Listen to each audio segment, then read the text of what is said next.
শুধু ভালো নায়ক নন, গায়কও। জিতের সিনেমার গান ধরলেন অনির্বাণ। মুগ্ধ অনুরাগীরা। মহেন্দ্র সোনির শেয়ার করা ভিডিওতে দেখা গেল গান ধরেছেন অনির্বাণ। জিতের ছবির গান তাঁর গলায়, যা তার অনুরাগীদের মুগ্ধ করল। মঙ্গলবার মহেন্দ্র সোনি একটি ভিডিও শেয়ার করে নেন সোশ্যাল মিডিয়াতে। সঙ্গীত বাংলায় 19 বছর পূর্তির উপলক্ষে ছিল জমজমাট আড্ডা। বছরখানেক আগেও যখন সামাজিক মাধ্যমের এত বারবারন্ত ছিল না, তখন বিনোদনের অন্যতম মাধ্যম ছিল এই চ্যানেলটি। মুক্তি পেতে চলা বাংলা সিনেমার গান শোনার মজাই ছিল আলাদা। মহেন্দ্র সোনির শেয়ার করা ভিডিওতে দেখা গেল গান ধরেছেন অনির্বাণ। সঙ্গীত বাংলায় 19 বছর পূর্ণ করল। অনির্বাণ গাইল ওর প্রিয় গান, ক্যাপশন শেয়ার করা হয় পোস্টটিতে। আর অনির্বাণকে দেখা গেল তিনি ধরেছেন জিতের সিনেমার গান, জোশের গান। খুঁজেছি তোকে রাত বেরাতে গাইল অনির্বাণ। এক অনুরাগী মন্তব্য করলেন, এটা পুরো আমি ফ্যামিলির সামনে এভাবে গান গাই। দ্বিতীয় জনের মন্তব্য, আপনি যা করেন সেটাই অপূর্ব, সেটা অভিনয় হোক বা গান বা কবিতা।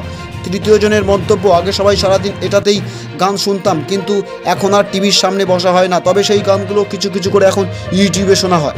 এই মুহূর্তে টলিপাড়ায় মোস্ট ওয়ান্টেড নায়ক অনির্বাণ।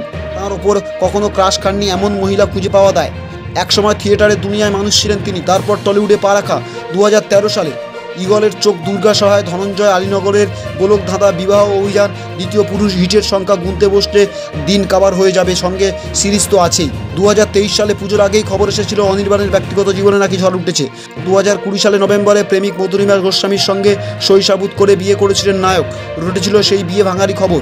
দেখা গিয়েছিল ইনস্টাগ্রামে মধুরিমা অনির্বাণের ফলো করলেও নায়ক কিন্তু তাঁর স্ত্রীকে অনুসরণ করেন না। সেই সময় ডিভোর্স প্রসঙ্গে অনির্বাণের জবাব ছিল, সেপারেশন নিয়ে একেবারেই কিছু বলতে চাই না। এটা আমার সঙ্গে জুড়ে থাকা এক ব্যক্তি এবং তার সঙ্গে জুড়ে থাকা কিছু ব্যক্তির বিষয়। অন্তর থেকে চাইবো এটা হোক না হোক বা যাই হোক, সেটা যেন আমি আমার মধ্যেই সমাধান করতে পারি। সংবাদ সূত্র হিন্দুস্তান টাইমস বাংলা। এই ছিল আজকের খবর।